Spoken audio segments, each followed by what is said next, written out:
So thanks for coming, everyone. We really appreciate the turnout. I apologize to any Raider or Charger fans. Game's on. Sorry.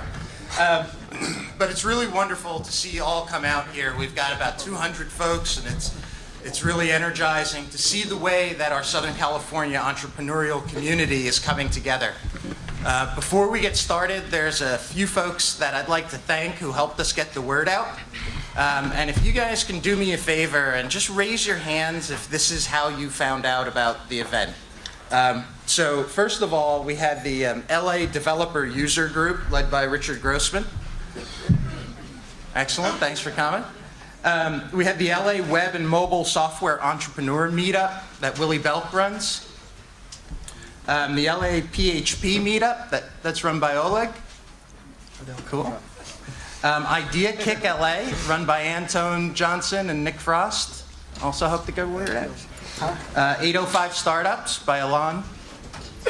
Excellent. Alon, raise your hand. Yes, thank you. Startup SB, run by Mike Lewis. Anyone come down? Excellent. Awesome. The UCLA Entrepreneur Association. Yeah. Okay. USC Entrepreneur Club. Excellent. Kyle Cobb and Nathan Doctor helped us there. Our friends at Tech Zulu, Efren and Amanda, had posted some stories about us. Awesome. Apex Direct Search, Anne-Marie. Yeah. And Blank Spaces, where we're a tenant, Jerome Chang.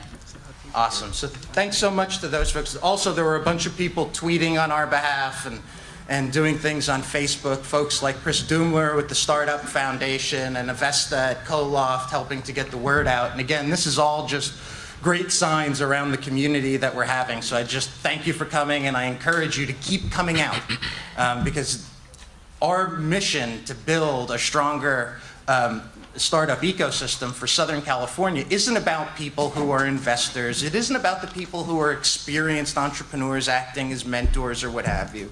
It's about you guys. It starts at the ground level. So thanks and keep coming out. The last few years here, we've seen an explosion in entrepreneurial activity, a ton of more startups. And whether this is driven by technology or it's driven by the economy, we're seeing a lot more startups in the marketplace, and that's great. As a result of this, we're seeing some support come to this market in the form of some new types of investors. So no longer do we just have angels and VCs. We have these things called accelerators and incubators and seed funds, startup funds, early stage funds, and what have you. And these programs, of which upStart.LA is one, a startup accelerator, a mentor-driven startup accelerator, we've got all these different flavors. So what I wanted to do here tonight was bring some founders together that have gone through these programs, that have worked with these types of investors so that you could get their point of view that matches your point of view about what it's like to go through an accelerator program or receive funding from an incubator like Idealab.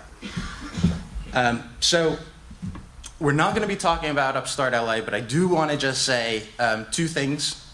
One, our first class starts in January, and our applications are open on our website, and our application deadline is this Saturday. If you're just hearing about us now and you're interested and you still want to apply and you're going, God, I'm never going to be able to get it done in 2 days, don't sweat it. Put that you heard about us at the panel event. It's the last question on the application, and we'll consider those applications that come in through the 19th. But that's it about us. Now it's about them. So let me introduce the panel. To my left is Joey Flores, founder of Earbits, and I'll let each of these guys tell you about their businesses. I'll just give you a little background about them. But Joey is a musician who had a very personal pain around promoting his own music, and it caused him to start up Earbits. He's a graduate of Y-Combinator, went through their program in 2011. Right? To his left is Alex Benzer. From FanMix. He's a graduate of TechStars Boulder this past August. upStart.LA is very similar to TechStars in its approach. Alex is actually one of our mentors, and a lot of the stories that Alex tells about his experience there is what we're trying to do here in LA, but it's probably different than Y-Combinator or some of the other programs.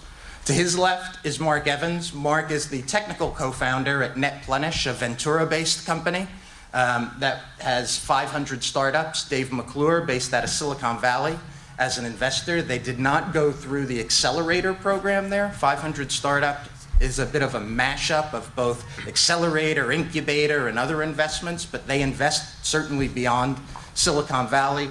And Mark will be able to share some experiences of not just the different type of investor, but being a technical co-founder, the value that he gets out of it, and someone who builds the product. And at the end of the table is Rafi Gordon. Rafi's a serial entrepreneur. His latest company is called StyleSpot, and his key investor was Idealab. This is Bill Gross's incubator, and for 10 or 15 years, it was about building his businesses. In the last year, he started a new venture fund, and now he's investing in businesses throughout Southern California at the rate of probably close to one a month, and really helping a whole new class of startups get going. So that's our crew. I don't know, I'm going to turn it over, and maybe you can tell a little bit about what your companies do, just to give some background. Joey? Check. My company is called Earbits.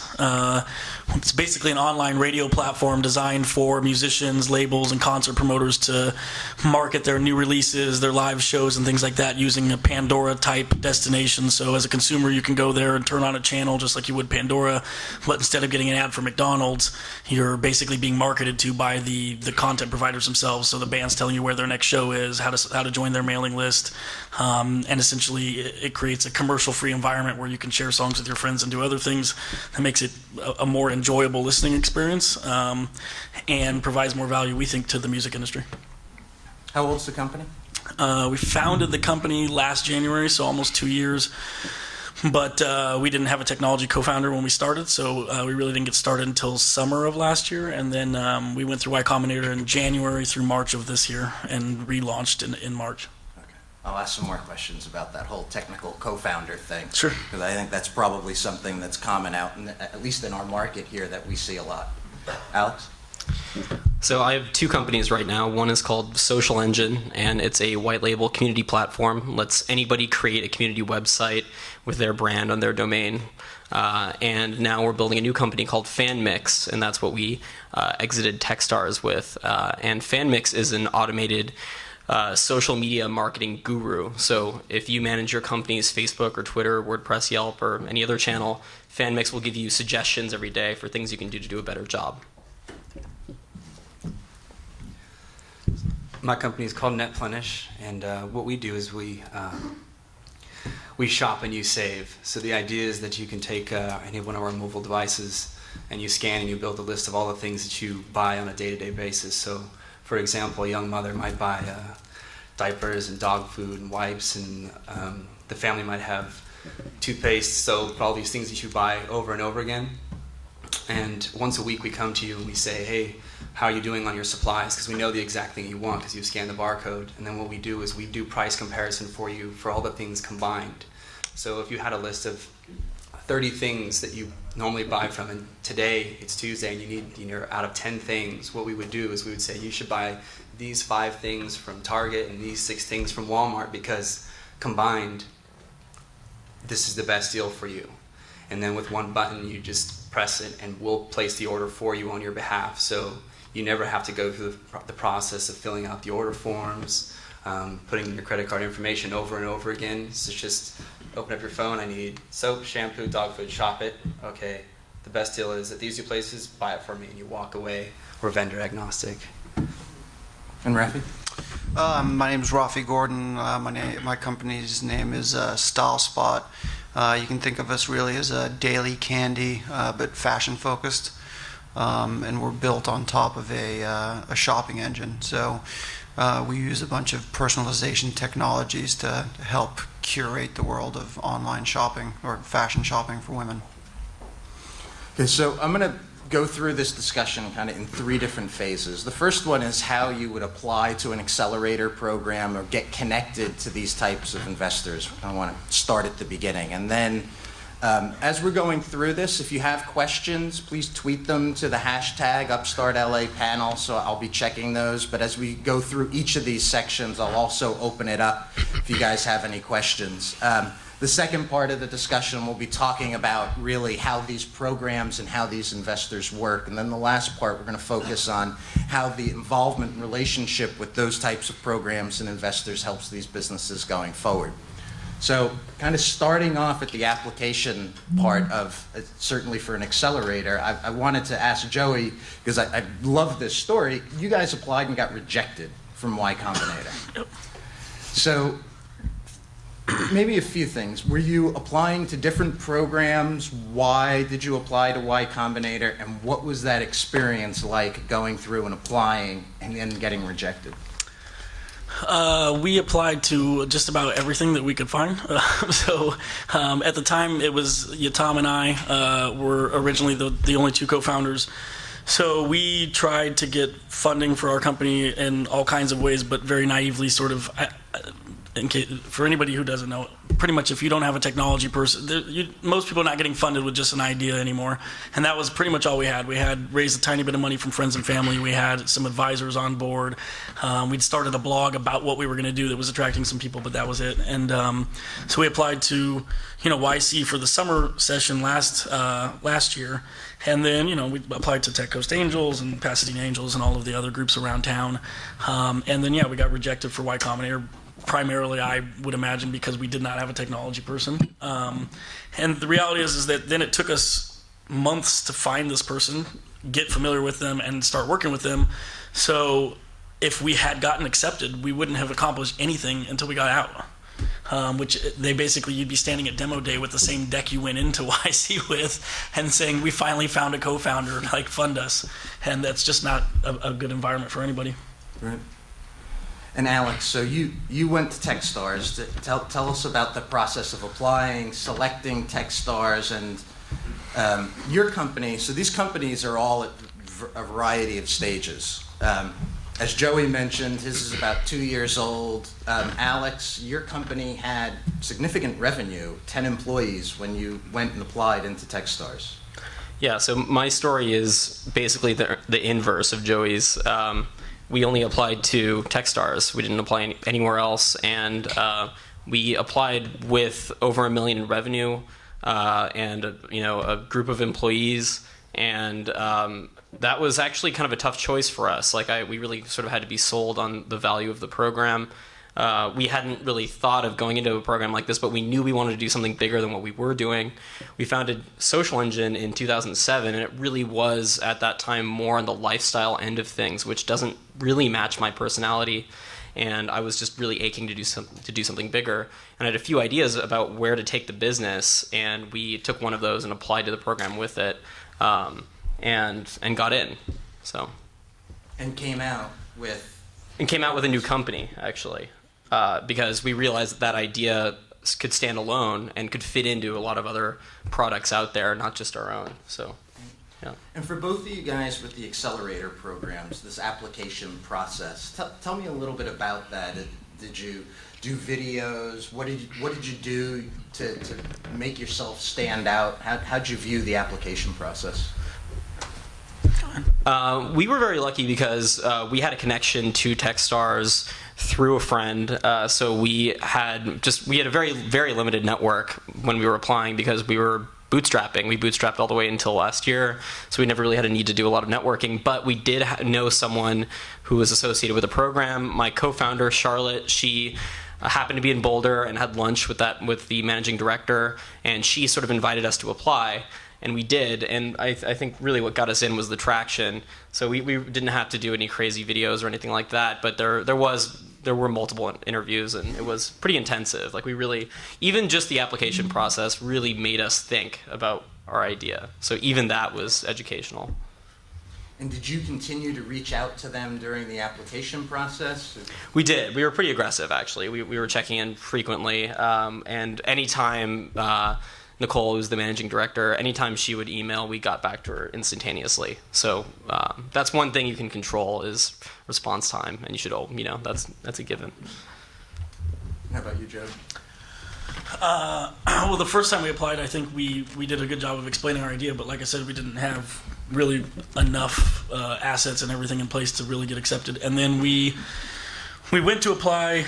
Well, actually, no, we were not going to apply for the winter program because by the time the second program last year came around, or the application season, we had a website. We had thousands of people coming to our website. We had a couple of employees. We had our co-founder had joined. We had 2 developers under him. We had like 1 person in the music department.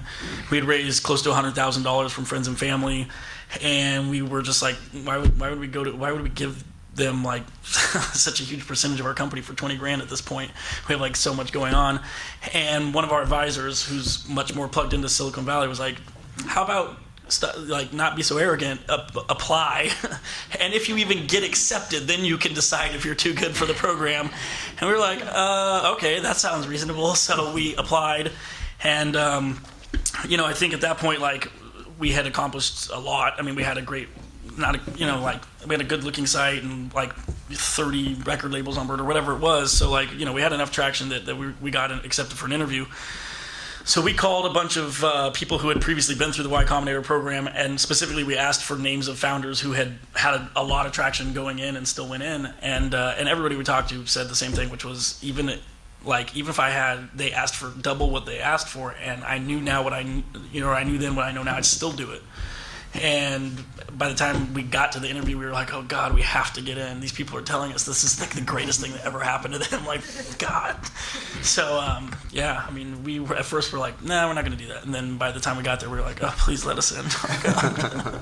Yeah, we were also sold during the interview process. I mean, that was definitely a remarkable experience. And also just talking to other people who had been through the program. So when we applied, we were encouraged to talk to alumni and talk to mentors, and they also just sort of unanimously agreed, and just the tone was consistent among all of them that it was a great idea.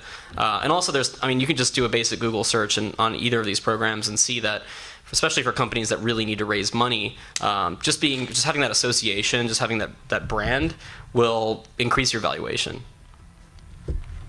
So, I mean, one of the things that I hear from those 2 guys is, one, be aggressive. Like, reach out to the people who are making the decisions, reach out to alumni. It's, again, part of the reason why I wanted you to meet them was to reach out to them, that we've got great people in this community. And something else I heard from Alex here is, hey, networking, which is the way that you always used to go about fundraising, was meet some folks, get connected. Maybe a little bit more similar to Mark's story with NetPlenish as to how they got involved with 500 startups, and Rafi, I'm sure, similar with your relationship with Idealab. So maybe you guys can share a little bit about how those relationships started. Well, for us, it started with my co-founder. He had, or actually our third co-founder, we both had relationships with Dave McClure. So it really kind of started with hey, we've got an idea, and a text message. And then at that point, we still had to go through the whole interview process and demo just like anyone else did. So we're part of the seed fund. We're not part of the accelerator. So while I didn't get to go through certain processes that you guys got to go through, we still have a lot of all the benefits, but just more money. And Rafi? So we were introduced to a venture capitalist called Alan Morgan, who used to be with the Mayfield Fund, and we were introduced to him by another entrepreneur. This was sort of mid last year, and our friend introduced us because we obviously are in the kind of media space, and so needed access to some of the big publishers based in New York. And so he thought that, Alan's network would be potentially a good fit for us. And so we met with him, we kind of hit it off. He ended up investing in a small friends and family round we did. And then this was probably mid last year. And then towards the end of the year, he came on at Idealab to run their new ventures group. And so at the time, we'd done a pivot, and we were sort of refocusing our company on email as our customer acquisition strategy. and needed, we'd been largely self-funded up until that point, but really needed some capital to kind of test market different subscriber acquisition methods. And so Alan, had us. We were going to sort of probably self-fund that, and maybe tap into our angel network and kind of be done with it. But he had us come into Idealab, and we literally sat down with Bill and Marcia and kind of hit it off with them, really quickly. And it became clear to us that even though the valuation that they wanted to come in at was a little lower than the valuation we could have raised money through our network at, we just felt that having the access to their network and the access to Bill himself was I think similar to what you guys felt was going to outweigh the dilution that additional bit of dilution that we were going to suffer. So it's been a great experience. I mean, getting an investor, even if it's your first investor, is building a team. I mean, that's kind of what I'm hearing, right? It's how do you get the right team member? The same way that you go and search for a co-founder or hire an employee, you take that same philosophy. And for it sounds like almost for all of you, hey, the dilution equation that you were looking at, the valuation equation, these things were, as you talk to more people, were actually the wrong questions to be asking. It's the power of Y-Combinator or the folks at TechStars or Dave McClure or Bill Gross. Mm-hmm. Yeah, absolutely. So, Rafi, I'm going to come back down this way with the conversation. Tell us now, after the investment, great, now you're part of this Idealab family, which is something that's quite big. There's a bunch of companies, and that network is quite large. So what's it like on a daily basis after you get the investment? How does you being part of that family work, and what are the benefits for you and your company? I think there's probably three primary benefits. The first is getting access to Bill himself, and sort of tapping into the genius that's him. He's been through many different business models, and so just being able to spend time with him is great.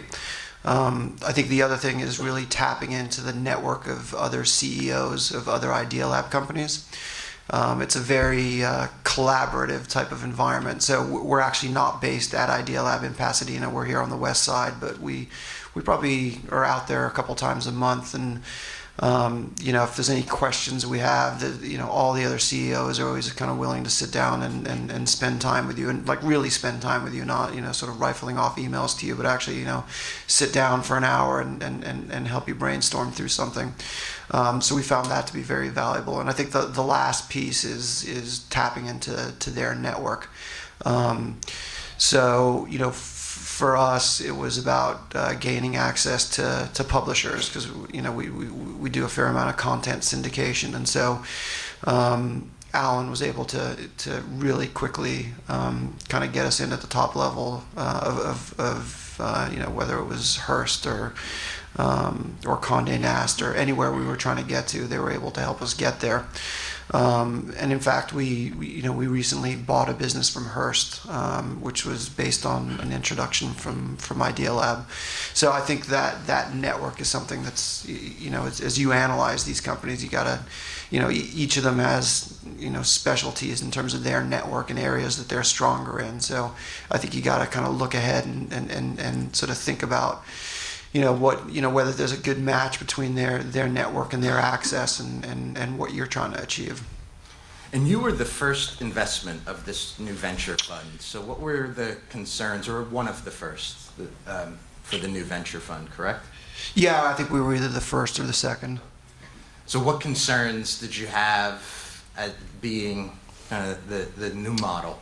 Well, there wasn't, it wasn't sort of a formal structure yet. So, I think we were breaking their mold in a way, because most of the ideas had been internally generated, and so they cobbled a team together, based on the sort of internal assets and internal personnel. And so, this was definitely going to be a new model for them.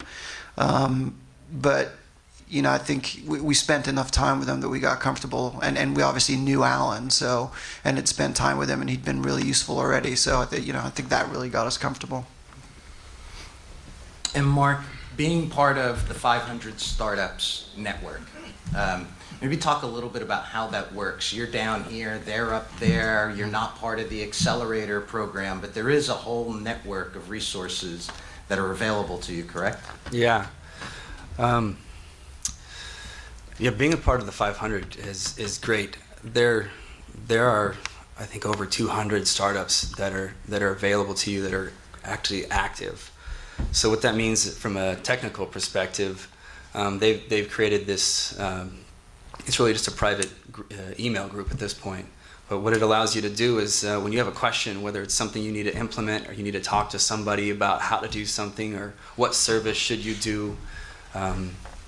It could be tech, or it could even be legal. Who should you use for whatever the case may be. All I have to do is send an email, and within 5 or 10 minutes, I usually get 10 to 20 replies from the founders, the CTOs, the CFOs, the CEOs saying, "This is who we use. You should use them.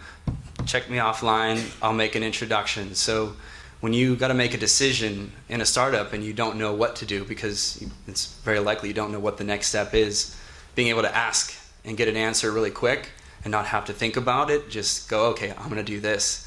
It's invaluable.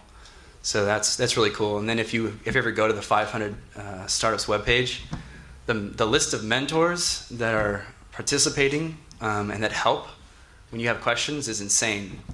Got some of the top people available to you, and it's really just you have to just schedule it. Say, I'd like to talk to this person because we have questions about this, and if you need it, they're there. So that network alone is. I mean, I personally, we have to deal with, just an example, I have to deal with credit card storage. I'm not a security expert, so I don't know a lot about that. But I know what I had to do. I just didn't know where I should start. And I sent out an email, and for you guys that may or may not know, is a company called Recurly. In 10 minutes, I had an email from the CEO who said, "Hey, you should talk to this guy." And they introduced me to the Braintree Payments, which is another service. And I talked to the CTO, and within a half an hour, I had my questions answered. I was able to set up a budget. And I found out that what I want to do is going to cost me $40,000. I knew the company that they made recommendations for all the security auditing companies I need to deal with.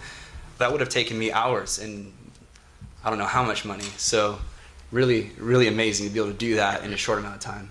Yeah, and that's why I think of them as kind of a mashup of these different types of models, whether it's an accelerator or an incubator. You really have a mentor-driven seed fund. You still have access to some of the mentors that if you go through an accelerator program, and I'm going to move this to Alex to hear a bit about what the TechStars program is like over the 3 months, but you have the benefit with 500 startups of both the mentors and your peer group. Yeah, it's amazing.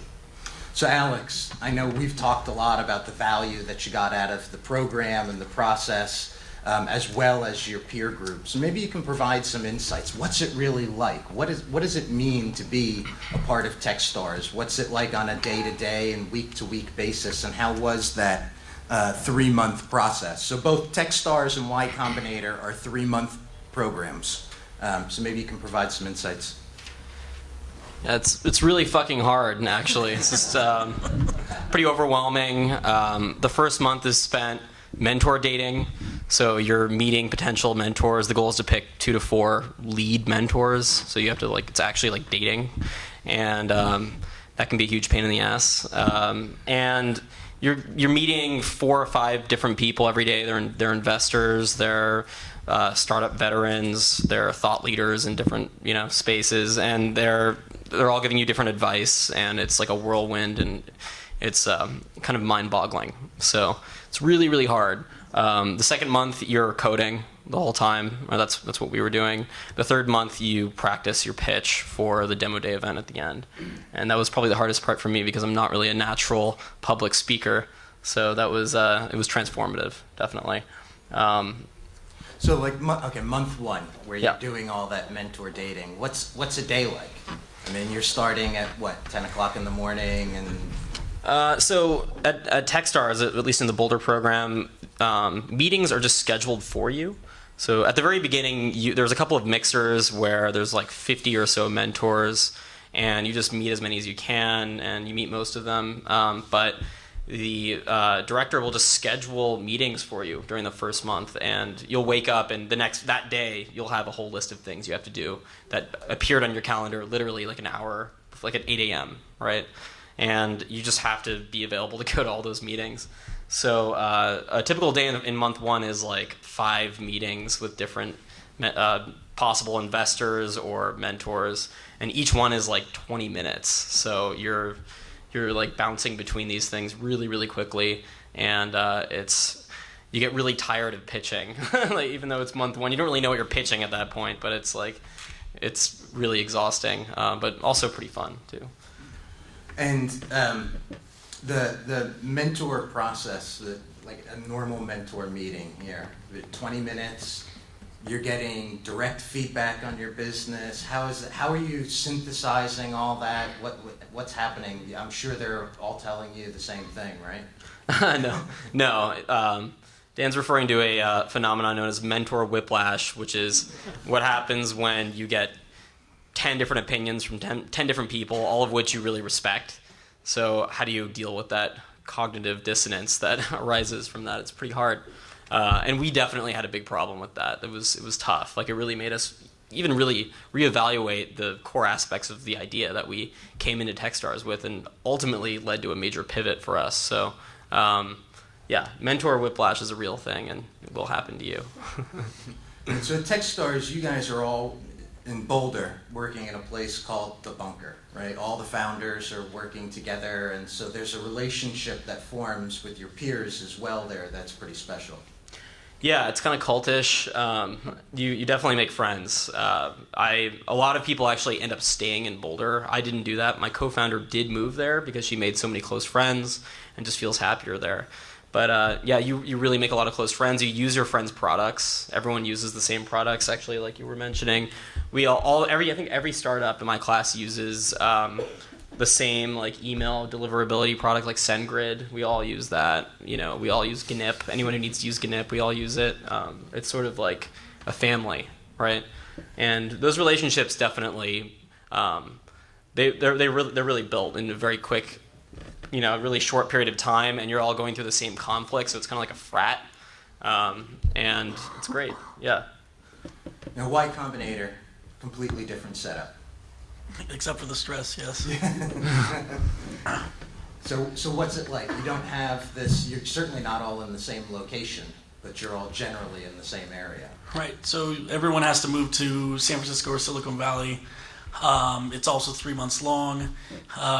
They don't really, there's not as much meetings. The partners make themselves available to you as much as you need, so you request a meeting.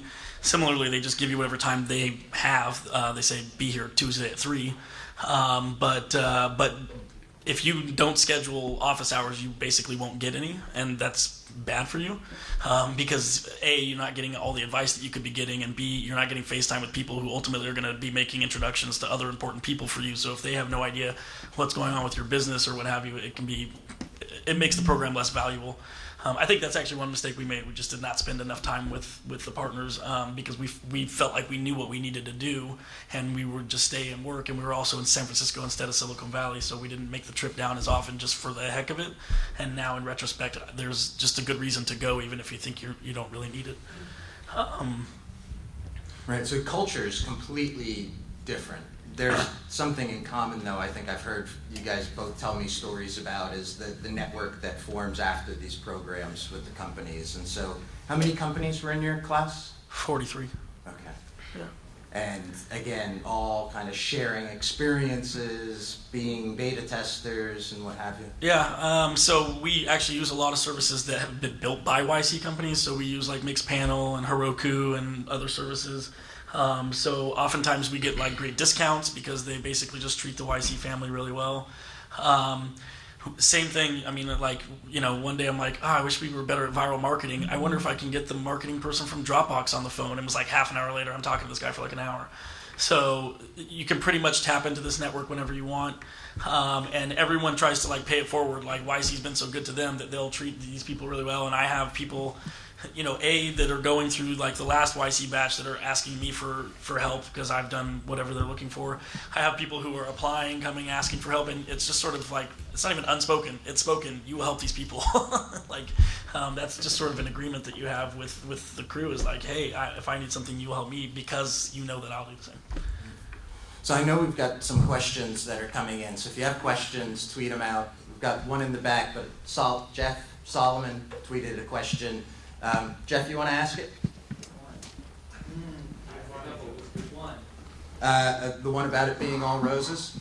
Oh yeah. You guys seem to all talk about the good stuff, although you did allude to the mentor whiplash, but I guess what doesn't work? I mean, is it all awesome? Or like with 43 companies it can't be? Like what doesn't work in these programs?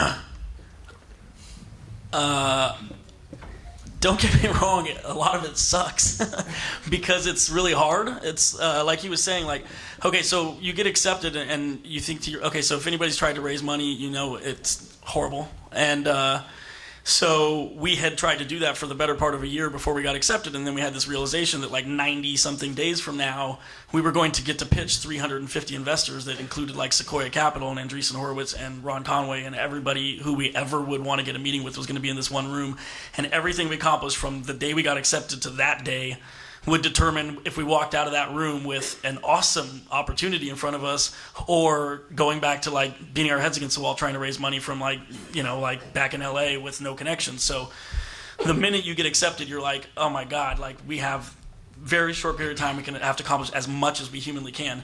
And then like halfway through, you think you're doing really well because you've been working your ass off, and then finally you get to see everybody else's companies. You're like, oh my God, we're dog shit. These guys are amazing. Like, this guy has like 2.5 million people. These guys have already raised $1.5 million. Like, this is just ridiculous. We look terrible, and it's not true. Like, none of the companies on demo day looked bad. Like, everyone, you were just like, wow, this is just nuts. Like, they're all really good. But if there's a bad thing, it's that is a very mentally disturbing process.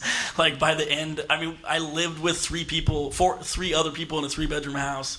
I mean, you're seeing each other all day, every day. You want to go out for a beer, and the only people you know are in the YC or your co-founders. You want to kill yourself. I mean, seriously.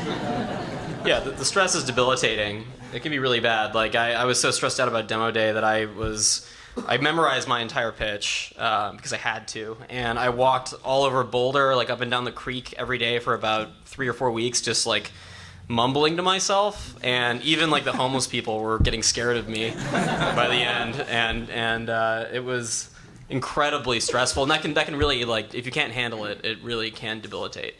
And the other thing that is tough is just starting a company in a really lean way. In the class that I was in, we only got 12K, and my company was fortunate that we already had revenue being thrown off by our last company, but a lot of my peers didn't have that, and they were just, they were throwing their own money in, and it was tough. Like some of these people had families, and it's, they're taking a big risk, and it's really hard, and you're really pushed to do that too, because people are watching you then in the program. You have peers and you have mentors, and they're expecting you to take that financial risk also. And all the while you're like expected to help everybody else. There's in our case 43 companies, and like everyone is, oh, you know how to use Google Analytics, great, can you show me? And so like you're building a company in like record time while you're helping 43 other people build a company. Okay, so there was another question. Why'd you guys come back to LA? Well, my partner didn't. She moved to Boulder. I came back here because we have 10 employees here already, and I can't really just abandon them completely. But actually, our new situation is great because she's really keeping our network in Boulder fresh, and I'm here keeping our new network here in LA fresh, so it works out really well. It's the right place for you to be, huh? LA is a good place for us. Our new, FanMix is a tool for social media marketing, and LA is actually a known city for that space, so it's good. There are a lot of agencies here, and that's who we do business with. Yeah, I mean, we are in the music business, so I mean, there's not really any reason to stay in San Francisco when there's like a gajillion record labels in Los Angeles. There's more venues here. There's just, and I hate hipsters, to be honest with you. And so, Mark and Rafi, I mean, you guys I'd love to hear your thoughts on LA and the LA tech scene and why you like it here, what it adds to your businesses, or maybe why you don't like it here. Well, we're very much a celebrity and fashion driven. So there's only really two cities we could be in, either LA or New York. And I think being as celebrity driven as we are, and I think this is definitely the natural place for us to be. I think it does, in our experience, it means it's harder to recruit, technical talent here. And I'm not a technical founder, so that's always an issue for us. But being a content and celebrity driven company, LA is awesome for us. Well, we're based in Ventura, so for me, LA is just the place where I can get close to the rest of the tech community, because I'm not going to drive to San Francisco every day for some new meetup or talk or chat. So for me, it's just all about being close to where the action is, getting to make the connections and meeting the people that can make the right introductions to where I need to head. Any other questions? I thought I saw some hands go up. So my biggest question is this, non-disclosure agreements. I mean, you come in with an idea, you're about to present it to a bunch of people, but let's say you've created something that no one else has created. You've coded it, you've done all that stuff. Now you've got to present it, but here you're in a room filled with people that can potentially do the same thing. Are you talking about like demo day? I'm talking about period, like any sort of approach, whether it's capital, whether it's talking to somebody to get you capital. The answer, I'll stop you right there. The answer is never. Never. In my opinion, don't bother. I mean, the execution is everything. It'll never happen. Someone else has your idea. Someone else is probably already working on it. I think what you got to do is get comfortable presenting, a sort of balance. So, not presenting your full idea if you feel like there's, elements of secret sauce that you can't reveal. But, present the results, right? The problem and how you fix it, but you don't have to explain the how, really. Just explain that you fix it, right? If you're talking to like really helpful people, particularly like investors, the reality is that you have more to gain by them actually understanding what you do and knowing where they can help you than keeping secrets to yourself to protect you from something they're probably not going to do to you anyways, and ultimately not getting all the resources that you could have access to if people were fired up about your idea and actually knew ways that they could make it happen for you. You will 900 times out of 901 they will be willing to help you. Then there's that one person that wants to steal your idea, and they will, by the way, will probably fail anyways. So I also think if you present your kind of 2-sentence overview, that most investors will tell you if they're doing something competitive or invested in something competitive. They're in general, despite the horror stories you hear, people aren't looking to rip your idea off. I think it also signals that you're being highly protective of your idea, obviously, and what investor really wants to hear that, right? Well, it might signal that there's nothing to protect too. This is you don't have any real defensive barriers if the idea is that easy to rip off. Yeah. Plus building a team to execute on any idea is really, really hard. The talent pool is non-existent out there, and to execute on any idea, doesn't matter what it is going to take a lot. Yeah, so putting any barriers in the way of recruiting, you're kicking yourself in the ass. Talk about it. Let people hear about it, because that's way more positive than not saying anything.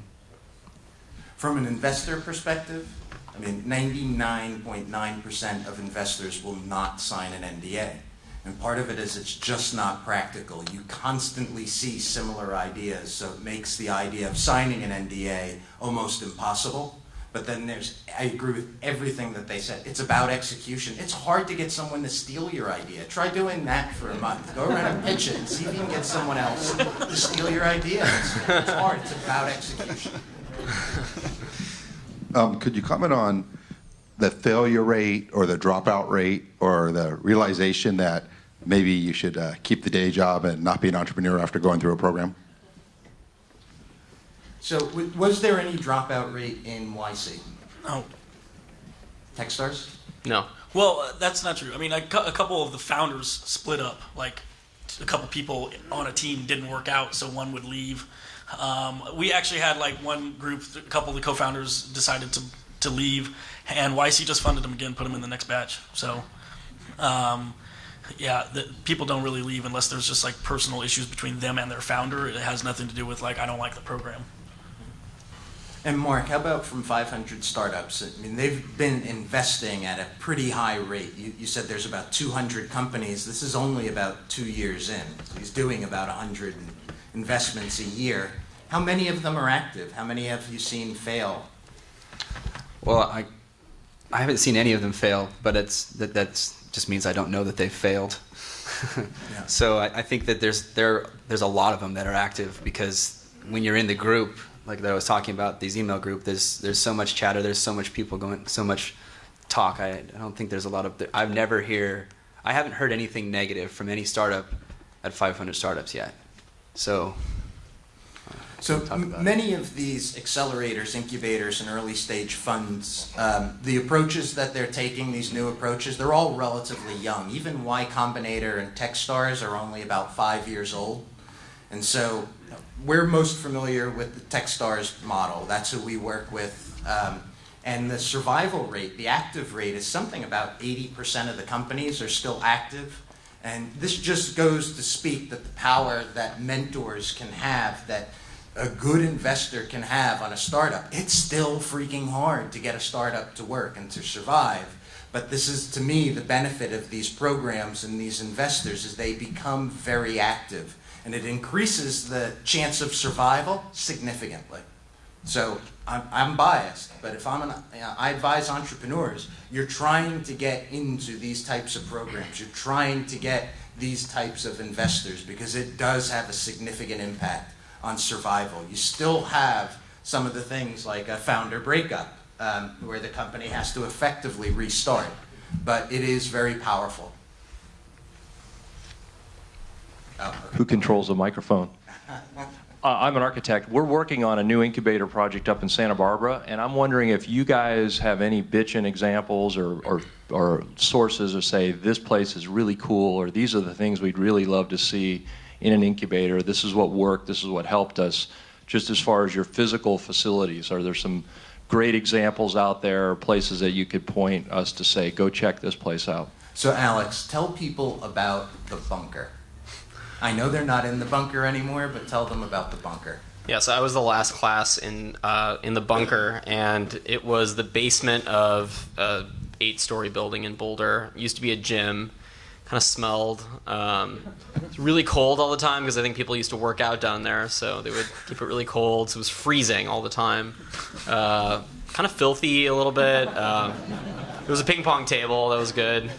And it was a really shitty space, but I have a fondness for it. I'm kind of sad that they moved to like a nice space now. I have a fondness for it because it really kind of fit with the lean mentality of things, the philosophy that startups, are better off being lean at an early stage, and being inside that metaphor was kind of cool, and I think it contributed something. So. I think actually minimalism is kind of a good way to go in a sense, but this was like beyond minimal. It was just, it was an old gym. Mark, have you been up to the 500 Startups location? Yeah, it's a great facility. There's just, I think the thing that you want to create when you create an incubator or an accelerator is you want to create a place where people can feel like they're a community, where they're a team. So that's kind of the biggest benefit from being a part of it anyways, is that your peers are motivational. You can connect with them when you need to. You don't have a lot of closed doors like most office buildings. It's open. And that's kind of what it's like when you go to the 500 startups. It's just lots of open space, lots of windows. Lots of whiteboards. Lots and lots of whiteboards. The walls should be covered with whiteboards. If it's not a window, it should be a whiteboard. Just open spaces. And the windows will probably be used as whiteboards. Yeah. And Rafi, what's your view on the Idealab location out in Pasadena? Yeah, I think it's like Mark's describing. It's very open, very collaborative, very light. Lots of connectivity. For us, we're both my co-founder and I have families and live on the west side, so it was probably not ideal to move to Pasadena, but. I think there's a lot of benefits to kind of being cohabitated with other startups. Just the access to the, as these guys are saying, just the constant access to other CEOs and other founders, and being able to bounce ideas off each other is it's incredible.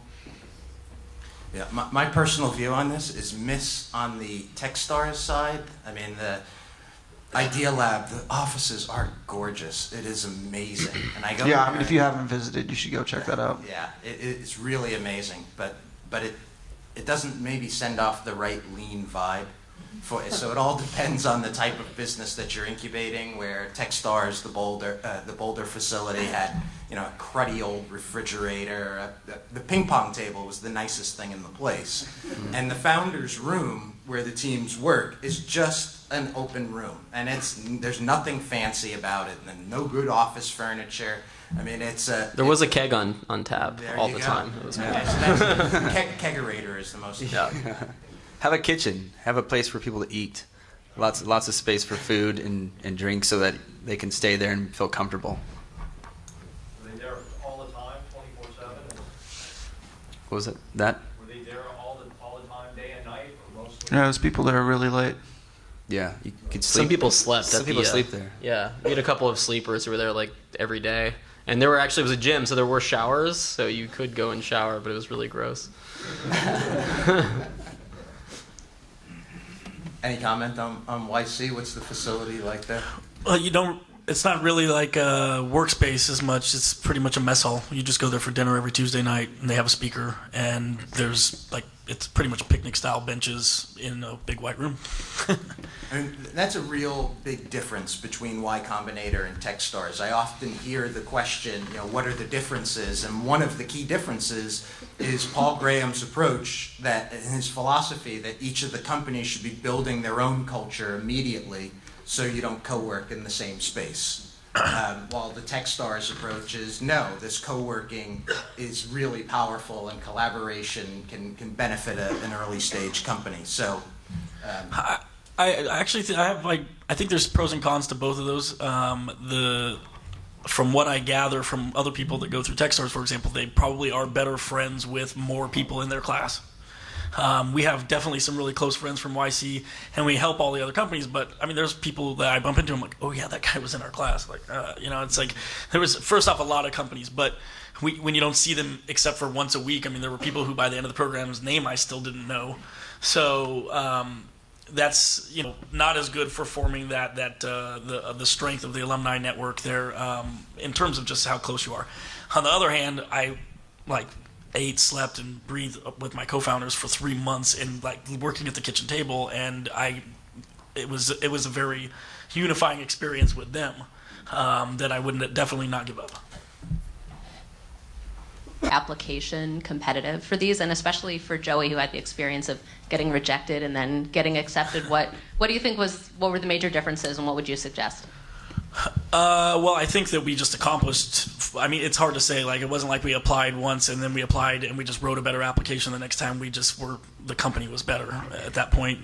So it's hard to say. But I can only speak to YC. I'm not sure what the other people look for, but I always say the things they care about the most are that you're definitely in it for the long haul, that you're trying to solve a problem you've personally experienced in some way, that they're very big on they're very big on just people. I mean, they will literally bring you up there and be like, your idea is terrible. If you're willing to do something else, we'll give you money. Because you seem awesome. So really, I think the goal is for you to come across as the type of person that they want to work with, who is going to be successful at all costs. And also, it just doesn't hurt to make your application stand out. I mean, the more you can make it. We get to review applications now, so you read a few dozen of these, or they like you to read 100 of them, and basically my criteria for passing someone to the next reviewer or not is do I want to kill myself by paragraph 2? Okay, then I'm not going to. So whatever you can do to make your application interesting is a big benefit, because whoever's reading these is reading a ton of them. Yeah, team is paramount. The strength of your team is by far the most important thing. Don't let the application lean on your idea. Ours changed. They encourage you to change it if it doesn't make, if it's not going to work out or it doesn't make that much sense. So really, the team is the most crucial thing, and showing a mixture of capabilities is really great too. If you have no one technical when you apply, you're probably fucked then. You probably, yeah. So I think the team is really important. So especially if you're starting off and you don't have like all the people that are going to help you build it, finding the people that you know that can support you in it is really important. So building up building up your mentors, building up your board of advisors, that's really helpful. And then also, you kind of, I mean, when you're pitching, so you kind of have to know who you're talking to. So if you go to YC or if you go to 500 Startups, you should read their blogs. You should read you should pay attention to who they're bringing on and see what types of companies they are. Because if you were to read the 500 Startups blog, you'll learn a lot about what types of technologies and what they're focusing on and what they're trying to bring out of each of these accelerators or incubators. So you should know who you're talking to because you're selling them. That's all you're doing. Yeah, and I think you should meet as many of their portfolio companies as possible, just to gain a better understanding of them. Also, trying to have an understanding of what your milestones are. Like, where do you want to be in 6 months, 12 months? What kind of company do you want to build ultimately? Because everything really falls on that, right? How much money you want to raise, like that all, it really just depends what your goals are. So be able to articulate those really carefully and concisely. Right. So from my perspective, as I evaluate applications into our program, I agree 100% with what I heard here. It's the team. But one of the things that you can do is you're trying to demonstrate progress, the capability of that team. Many folks who are applying to YC or TechStars are first-time entrepreneurs. Joey was a first-time entrepreneur. I'm sure that the progress that you made from your failing application to your accepted application was significant in their view of your capability to succeed, to execute and succeed. Yeah, I don't know that they actually know that you applied before, so I don't know that they are going like, oh, this person's accomplished so much since then. But definitely, I mean, basically, I think you need to look like a freight train headed for success that they need to get on board, and as opposed to I've had people ask me to review their app and they're like, if we get in, we'll do this, and it's just you need to be. Why? Just assume you're not going to get in, and that you have to be successful anyways, and then hopefully these guys see that they believe that you're going to do that, and then they just want to make it easier for you. Yeah, during the application process, if you can show delta in any way, then that's fantastic. And you'll probably get advice the first time you talk to someone, so take their advice and then show them that you took it, and then that's a major toe in the door there. There's a question back there. Yeah. Hey, so I'm not a tech guy, and going back to this team, I've had developers completely disappear off the face of the earth. And for the non-tech guys, how did you feel comfortable just bringing on a technical person to your team and making them a part of your business, essentially? We felt really comfortable doing it 4 times before somebody stuck. So we seriously, well, so for starters, so Yatam and I founded the company last January. He can raise his hand. He's over there, my co-founder. Neither one of us is technical. He has a background in music, and I have a background in business and marketing. And we were like, okay, we're going to start the company now. And we did everything we possibly could without technology. We started a blog and started attracting an audience. We found advisors from Google who would vet our technology co-founder when we found that person and tell us if that person was good enough. We got,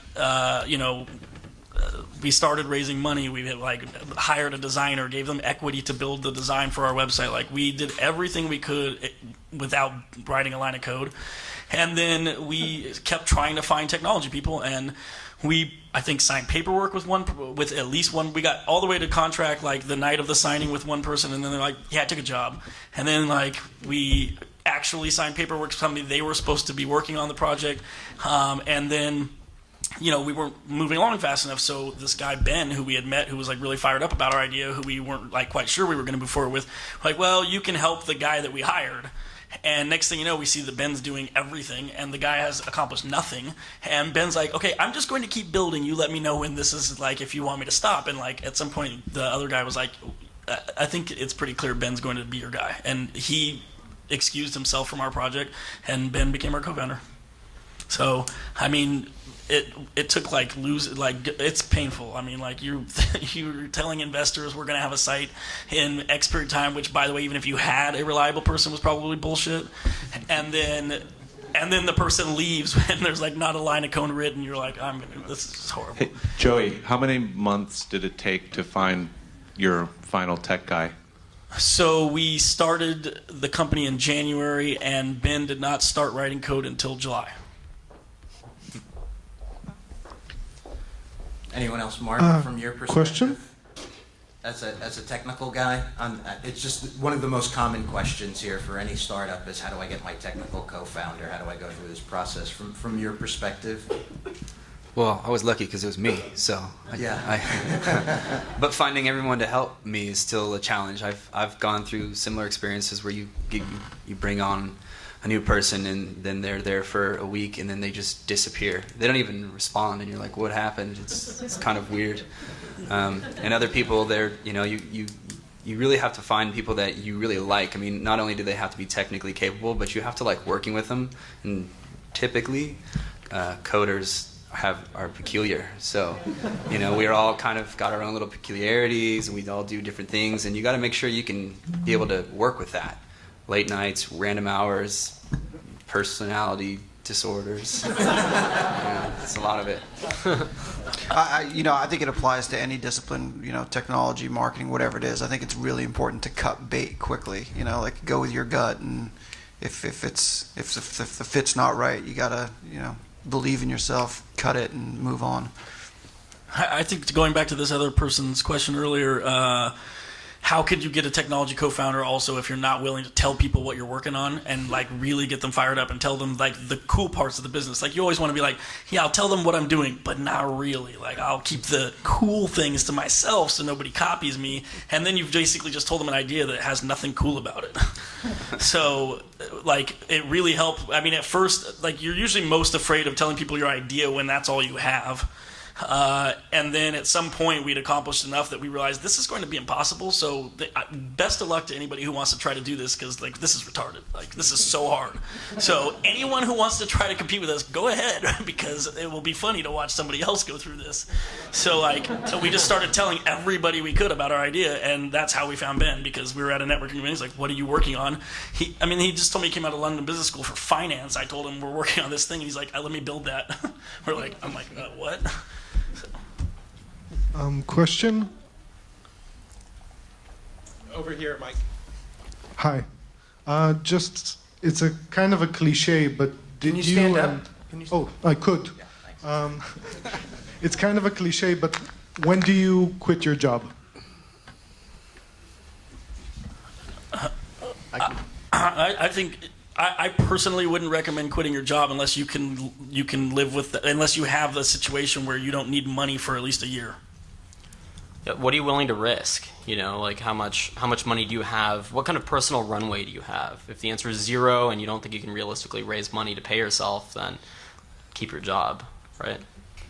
It also depends on like what kind of resources. I mean, like I'm 34 years old, but if things went really shitty, I'd be at my parents' house. So but if you don't have that option, you probably should make sure you have other ones. I think the tricky thing is most investors won't back you unless you fully commit to the business. So I saw some questions, and certainly for programs like Y-Combinator and TechStars, they're not part-time programs. Yeah, I certainly wouldn't try and raise money if you haven't quit your job. When you believe in it, I think is kind of one of the moments when you start realizing maybe you should stop what you're doing and make the switch, because if you know that's what you want to do and you really believe in your idea, the best way to make it happen is to put all of your energy towards it. And maybe move back home. Oh, yeah. If you're personally not that committed to it, then it'll show. Like when you're talking to investors, they'll pick up on it really easily. So just to add to that, which of these programs do require full-time commitment, and which ones can you keep your day job or your part-time job and do that as well? The only one that I know about that you can keep your day job is Founder Institute. Yeah, none of these programs up here that I mean, Dave McClure is definitely not. Dave McClure won't return my phone calls, and we have a real company. So he's definitely not giving you money if you have a job. So yeah, nobody up here, none of these people are going to give you money without. Yeah, I don't think any institutional investor or any major angel is going to give you any money if you got a job. Richard Grossman, I'm from the LA Developer User Group. There's a few of us here tonight. Coming from the other side of it, the situation we run into a lot is an entrepreneur who wants us to be, one of us, or a developer, to be their tech co-founder, and they've got a great idea. And basically the pitch is work for free for 6 months plus, get 3% of the company. So, my viewpoint is if you're going to be a tech co-founder, it's 50-50. So I just want to see what your response was to that. If they've got you so excited about the idea that you'll take 3% equity, then take it, right? That's your choice. But I agree with you. I would never do that as a developer. My policy would be 50-50 starting with nothing. But it depends on what they can sell you on, right? If you are so jazzed about the idea, then that's your choice. I think it depends. It's really just about like value. If you have a first-time entrepreneur who has great business acumen and a first-time tech entrepreneur who can build whatever this, and they can both work together and contribute 50%, then great. But similarly, if somebody who's done this 4 times comes along and he's like, you're a really talented developer, I've done this 4 times, and you have this particular experience I think is really relevant, but by the way, I can go raise money tomorrow just because of my resume, then, asking you to take a lot less than 50% is totally reasonable. Like, in the case of Yotam and I, by the time we met Ben, we had raised some money from friends and family. We had record labels on board, boxes of CDs at our house, advisors from all really reputable companies in the spaces that we wanted to be in. So by the time we met Ben, there was already value in the company. So just handing over an exactly equal share, even though we hadn't really built technology, there was assets and there was value, and we had already created something. So it might not make sense in that case. But if somebody comes to you and all they've got is an idea and themselves, then I personally agree with you. So that brings up the follow-up is, what questions should a tech person be asking the guy with the great idea who wants him to come be a co-founder? What questions should we be asking? So your goal is to try and really figure out if they're going to give the same level of contribution that you are, right? So the value that a hustler would provide would be the access to money and potentially recruiting, right? So you need to try and test that and figure out if they can do those things for you. So ask questions around those topics, right? What are your connections? How are you going to find employees? How are we going to raise money? And really try and determine if they have the wherewithal to execute on those things. And the last part of it is, at what point do you think you, as a tech, you would start getting paid at all? And at what percentage of market rate? Like after the first year, second year? Or maybe you'd never get market rate till you cash out. I don't know. It's really a balance of your equity stake, and it's just, it should be looked at comprehensively. Basically, if you split 50-50 with this guy, you guys should probably make the same salary, which is probably going to be nothing for quite some time. And then, when you can finally afford to pay yourself something, it ought to be pretty equal. But, if the person says take 3%, and you're like, I have such less reward, if we cash out of this thing, I need almost regular salary. At the end of the day, it's really you should look at your percentage of ownership and what you're worth in the market and really come up with, what you feel like is fair altogether. Right. This is a question that doesn't have a standard answer to it. Right. It's going to depend on the value you bring to the company, the progress the company has made, how far along you are. Generally, our approach is when you're starting a company, you're building that core team, you're equal partners. You're as close to equal partners as you can get.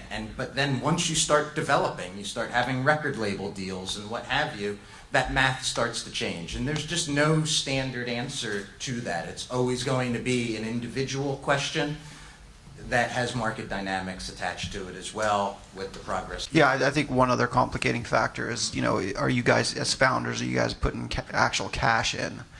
Because if you're not as a technical founder, then, I think that probably means you won't be totally equal.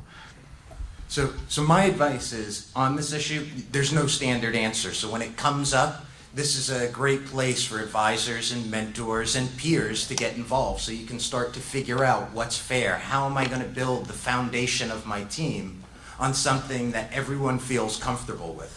But it's going to be individual for every case. I mean, it's the same thing with like accepting the terms of Y-Combinator. Like seriously, for $20,000, we're retarded to give them as much equity as we did. But like we left there with a company that was worth 10 times the company we walked in with. So they're totally within their rights to say, give us a big chunk because we're about to like completely change the dynamic of your business for you. Hi. Two-part question, only 2 parts, I promise. One is, what percentage of people going into each of these programs are first-time entrepreneurs? And the second piece of that is, how much help do you get and what kind of help do you get with the more mundane stuff? You are building a real company. There's stuff to learn about financial statements, legal contracts, how to not get in trouble treating an independent contractor like an employee and vice versa. Like, how much time do they spend on that, getting you ready to actually be a CEO of a real company and getting you connected with good resources? Lots. So at Idealab, they have a ton of shared resources. So in our case, we weren't first-time entrepreneurs, but we knew a lot of that stuff. But for example, HR, they've got a 5-person HR team, which you'd never hire. But now that we've got 20 employees, it's really beneficial to have access to that. They've got finance, legal, marketing, PR, all that kind of stuff. You gain access to all of that. So I think that's really helpful. And in the case of Idealab's external investments, the majority of them are first-time entrepreneurs. Yeah, in my class at TechStars, most were not first-time entrepreneurs, but there were a handful, and of those that were, they had highly specialized domain experience with the startup that they were working on. So for the company Flixmaster, they help you build interactive branching path videos. Both co-founders had been in film and game design for decades. So the first-timers definitely had domain experience. Yeah. And in terms of getting the resources, like the education that you need as a CEO, I'm a good example of having had that because my previous company I built on instinct, which is really, really dumb. You should never just build something just on instinct. I learned how to build a financial model at TechStars, and I was taught by alumni who also learned there. So I showed it to half a dozen different people. I looked at it with some of the best mentors in the program. So I really sort of was learning from scratch, and you really do get those resources. How about YC? Educational programs? Yeah, there's less of the sort of accounting, HR, stuff like that. You get, they have legal that they help you with all of your incorporation paperwork, and you can come to them with problems and questions and things like that about most things. So legal is pretty well covered. And then they have panels like every couple of weeks where they bring in people to teach you about various things, and it might be hiring type stuff or whatnot, but you only go if you really feel like you need it then. Like, they really focus on like spending all of the time that you're in there working on your product and building your company and making it as big as possible. So unless you actually are hiring somebody right then, they would not want you spending time during the program learning how to do that thing. Same thing at 500. It's very similar to that. They're constantly having some sort of event that you can attend, some seminar, some conference, something to help you, and when you want to go, that's when you sign up. And then when you need lots of help, they're there to give you the details, whether it's the legal or if you need help design or marketing, all those things that you probably don't know about as a programmer. It's all there. So the previous question was about first-time entrepreneurs. In your experience, what is the median sort of size of the team in terms of the number of founders and the age of the team as well? You guys all look to be late 20, early 30s guys.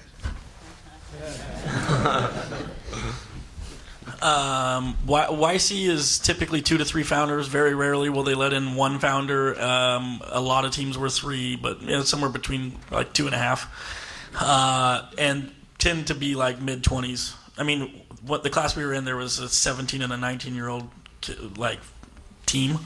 But they had already sold a company before. So, yeah. How annoying is that? That's what you're up against on demo day. I'm 19. I sold my last company a year ago. Like, it's just crazy. We had 3, so there's 3 co-founders, but I happen to be the youngest, so the rest of them are actually they're older. Yeah. So a lot of the startups that you'll see, the founders are about our age. Actually, they're getting younger and younger, though. I think that's pretty true. The more I see them coming in, they seem to be smarter and smarter and younger and younger.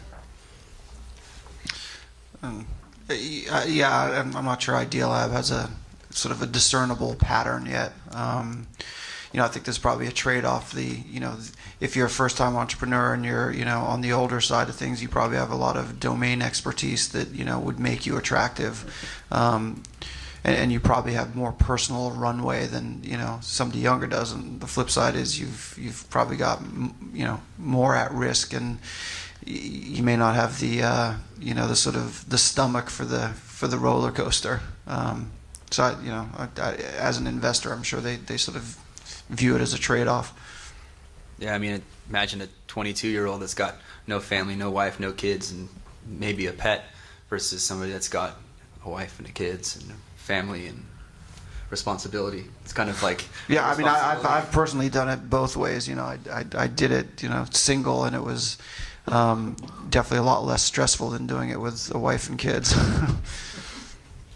Yeah, I think as a single founder, you've got just an issue that all investors are going to look and go, how does this company grow? How does this one person, no matter how much progress they make, really sees the opportunity that they may have? And because ultimately that's going to come down to building a team and executing. So they're going to look for that milestone that you're able to add a second or third person to your team, not just because you need 2 or 3 people to go through YC or TechStars, but because they want to see that you're able to achieve that task of getting some other people to follow you and build out a team that starts to gel.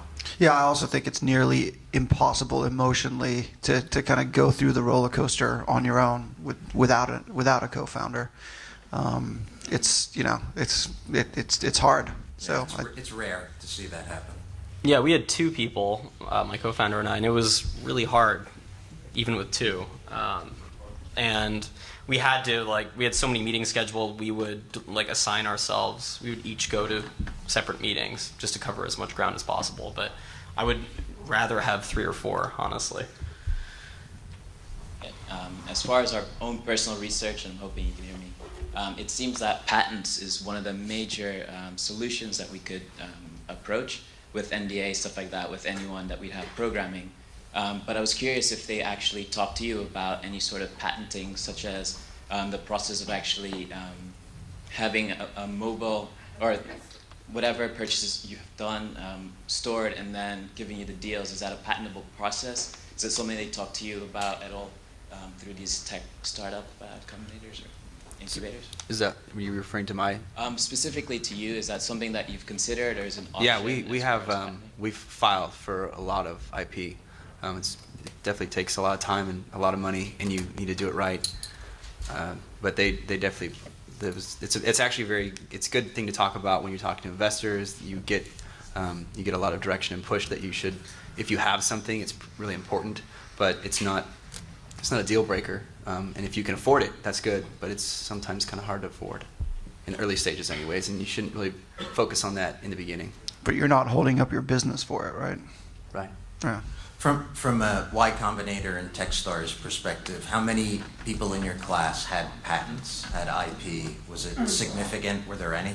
I don't think there were any in my class. Maybe towards the end of the summer, people were talking about it. We had trademarks and stuff already. But if it's going to be an obstacle for you in terms of execution, if it's going to take too much money or it's going to take your time, and it will take some time, then I would avoid it. I mean, execution is your best protection. Yeah. Traction is your best protection. Just build it. Yeah. Can you tell me what the deals were in each of these incubators? How much equity did they take? How much money did they give you? And what happened when you were done and you were tossed out? You're done with the program and you're on your own. But mostly, what was the deal to start with? We got 20,000 for 6%. And weren't you in the first class of the? Oh, sorry. We got 20,000 for 6%, and then Ron Conway came in and gave us $150,000 without knowing what we do. That was a weird day. We got a measly $12K for 6%, but we have $500,000 circled now for a round. I'm in the portfolio company, so I can't really talk about it. Yeah, and we weren't a very typical investment. We'd end up getting, I think, $400K, and it was sort of in the 10%, 10 to 15% range. What's generally going on now? I'm not sure. Yeah, so Idealab is and I don't know if Alex is here. He was going to try to make it. So Idealab's generally writing checks that are in the $250,000 to $500,000 range, but this new venture fund will write checks as low as, I believe it's $50,000. Yeah, that's what they're saying. Yeah. Yeah, they haven't written any that small yet, but they're constantly looking at companies so that they will do a seed stage small investment of $50,000 or $100,000. Also, the deal for TechStars has changed, sadly, after I finished. You get $100K now. Every company gets $100K. And some of the other programs do have similar deals. Launchpad, it was recently announced, they're giving, I think, $50K. Yep. That was like a couple days ago that was announced, yeah. Yeah. I don't know about the 6% for Launchpad.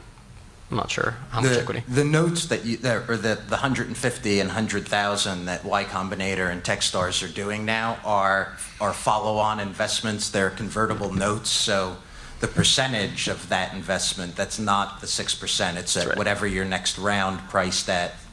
Yes. Yeah, so the original deal is actually the same, but you get the opportunity.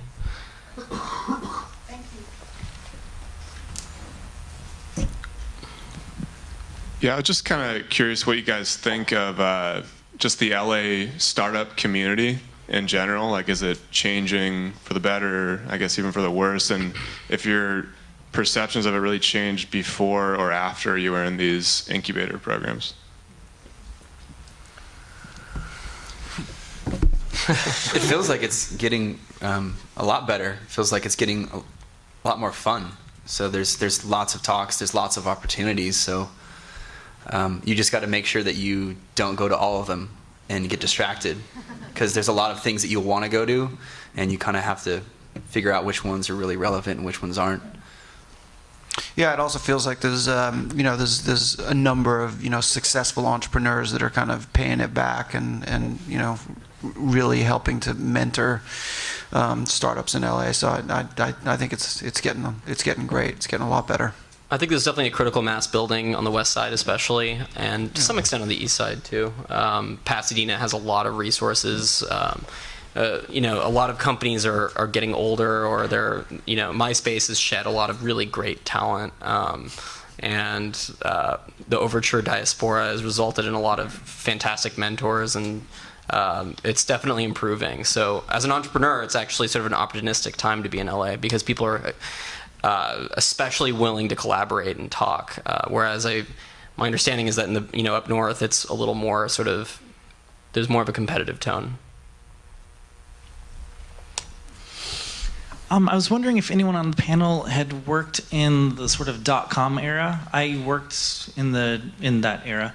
I was wondering how right now, how this time in the industry is differing from then, when money was falling from the sky, every company was worth $500 million, when right now, when money is falling from the sky, everyone's worth $500 million. How is the industry changing? What are the differences, and what you're thinking this is going to look like? Okay, so I have my own views on this, but both you guys have all recently raised money, are raising money, maybe just sharing how that's going, how you're viewing the market, and is it easy? Well, I think they expect you to do things for a lot less than they used to answer your question. Now they don't give you a ton of money, they give you a little money, and they expect you to be lean. But what's also changing is there's lots and lots of startups. So you've got a lot of competition, and with tools like AngelList to raise money, you start becoming a really small fish in a really big sea in terms of raising capital and finding people. So things are kind of changing, and also going back to like hiring and that sort of thing. It seems like you want to build a team, but it's hard to find the team to build it because there are so many startups and there are so many people that want to build an idea. So while you're here, there's probably some programmers in the audience. You should have them raise their hand and go talk to them. It's important. I think the difference, I mean, right now when you look at the market and you're like, oh my God, that company like has 100,000 users. That's such a dumb product, and they just got $2 million, and it seems like money's falling from the sky. But like in 1998, that company would have got $20 million, and they wouldn't have had 100,000 users, and nobody would have had any idea what that technology was supposed to do. So like everybody back then was operating with like no history of what was going to work at all on the internet. They were writing way bigger checks to people coming out of college with like business degrees that didn't know like really that much about technology. It was not at all the same. I mean, frankly, I worked at two companies that went out of business and they were run by idiots. So. Yeah, I think you're seeing a lot more companies getting funded and kind of flaming out more quickly. You're not seeing the sort of spectacular type of flame outs that you saw in the first go around when you spent all your money on equipment and bandwidth, just to get your product out the door. And I think now you're seeing a lot more rapid iteration. Right, it cost you like $5 million back then to find out if anyone wanted what you were going to build. Yeah. Like nowadays, you just throw up a landing page and like people click on it, then okay, maybe we should build that.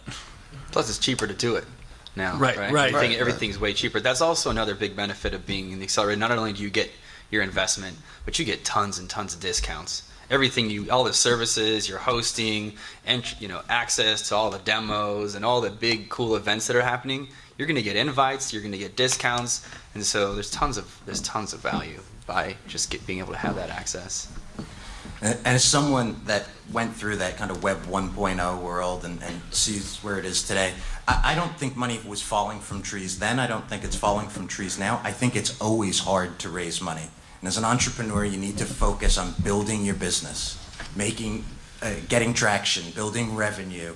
It's always going to be hard unless you're achieving milestones. And if you're achieving milestones and doing something that's special and innovative, then it might seem easier to raise money. But there's a bunch of dynamics that are changing that these guys mentioned. Smaller amounts, more investors in the market, but it's always hard to build a startup. And if you have a long view, it's always a good time to build a startup. Right, you're also only hearing about the companies that raise the money. Nobody puts out a press release that they walked out of a VC meeting with their head down. So you're just basically like reading these success stories and going, oh my God, money's falling from the skies. But there's like that investor saw 100 companies before that one and said no. Yeah, and there's a lot of hype around fundraising. Like if you just want to test your idea and you really don't need the money to do it, because you often don't, it's very cheap to do that, then don't raise the money. Like this is another barrier you have to getting to that milestone, right? So. Question in the back?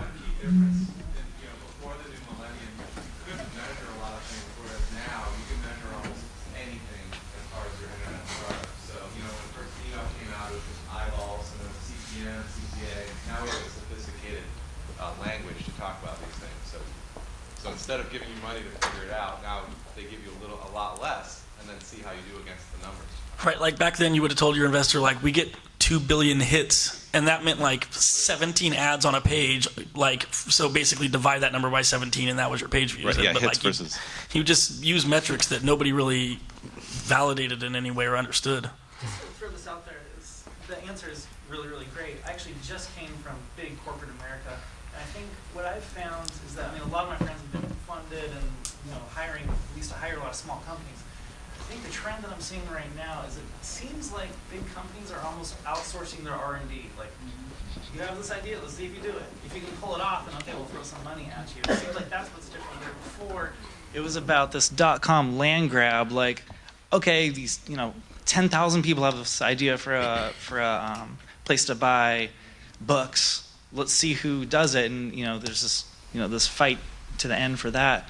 But again, it seems like people that have a really good idea Microsoft is watching, Google is watching, and whoever does it best, then they get snagged up and sort of everyone wins. Is that sort of what you're saying? That's a good thing, isn't it? I love it, yeah. We have time probably for one more question, so if there's another question in the audience. One right here. Yeah.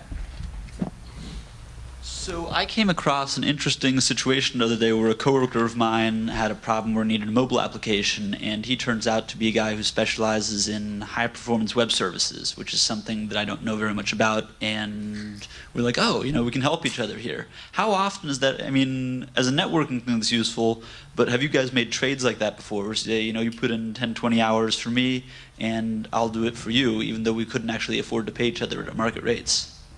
Is there a barter network inside? Yeah, they've actually done founder swaps. So instead of they've done founder swaps.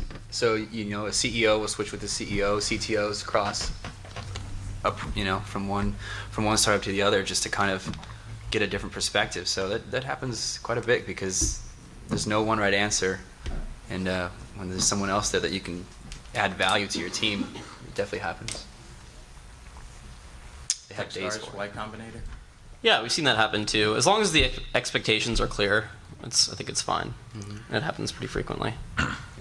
Yeah, we haven't traded too much in terms of, we get discounts, but we haven't traded too much in terms of services. But when we meet other music-oriented companies who work with similar clients to us, we'll make introductions to our clients in exchange for them doing the same thing with theirs. Yeah, we do. Yeah, we do the same thing. So to wrap up, maybe now you guys have all been close to a year on from your involvement with the accelerator or the investor. So looking forward, how do you think this investor, an accelerator, an incubator program is going to power your business? And if you have kind of one piece of advice to the SoCal entrepreneurial community about your particular investor or accelerator, maybe you can share that just to wrap up with. So for TechStars, I would say apply to all their programs. They have 5 now. They just launched a new one in Texas. So apply to any of them that makes sense to you, and be aggressive, respond quickly, show delta, all the things I've said earlier tonight. And to answer your other question, TechStars will help me raise money primarily, and also will be a fantastic sounding board for any decision I need to make down the line. I can essentially shoot David Cohen or Brad Feld an email, and they'll reply to me in 6 hours. And they're very, very consistent with that. And that's an incredible value point for me. Like, that's just an amazing thing. Joey? Yeah, I mean, there's just, I guess, in terms of like how it will help us in the future, I mean, first off, like the name cachet of being a Y-Combinator company always helps us. We get meetings that we probably wouldn't otherwise. We are always asking them for introductions to key people there, which they almost always make. And this is just kind of an interesting side effect, and I'm sure it's true for TechStars and Idealab and any of these companies, but like when we go to raise money, there's a slimmer chance that anybody will try to fuck us over, basically, because you're fucking over Paul Graham, and that's just not a very good idea. So you're part of the mafia. Right, pretty much. I mean, like, honestly, like, you pitch on demo day and you go try to raise money or whatever, it's like, if that investor who obviously got there because, was even invited to demo day because they're good, if they ever want to come to demo day again, they will not give you a bad term sheet. So. Yeah, it is like a protective shield, definitely. That's really important. Yeah, I think for us, the benefit going forward in Idealab is I think twofold. The first is obviously the network and the connections, but I think maybe even more importantly, it's the advice. The sounding board, the ability to kind of get time with them and really have them help you kind of think through problems that you're having. So I think it's really important as you kind of go into this to make sure that you feel like you've got a good personal rapport, with whatever program it is, and that this is a partnership too. You're going to be in business with these people for a long time, so. It's not about just getting access to their money, because that's sort of the easy part. It's about what else you can get out of them. It's pretty much the same thing. I think you're going to use them to help you raise money, and you're going to use them to maintain that network. And I think I think one of the things that might be kind of important is that you got to also be preparing for when you're leaving, because when you leave, they're your support system. So the entire time you got to be making friends and making connections and kind of starting to build your network that's outside of it, because even if you still have connections inside, when you leave, you want to still have a really strong support system. So as we're moving down the road, we want to make sure that we're establishing some really good relationships with some really important people, so that when we leave, we can go, okay, we're ready for the next step. And even if your company fails, those are relationships that will help you on your next one too. So. Yeah, I think that's really important. And just to close with it, at upStart.LA, we consider ourselves co-founders with these companies. And I think that that's something that both TechStars and Y-Combinator and 500 Startups and Idealab shares, that you're part of the team. You're not just a passive financial investor, but you're a co-founder. And so though our program may end at the end of 3 months, that doesn't mean that the relationship ends. And the relationship is what's actually critical to all of these programs and investors. So I really want to thank everyone again for coming out. I hope you guys had as much fun as we did and I had. I really want to thank our panel, and I think we should give it up for them.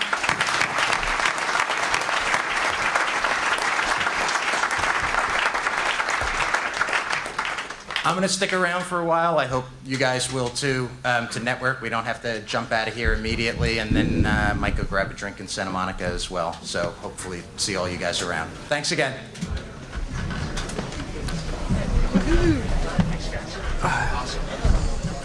Thanks so much. Sure. Great job.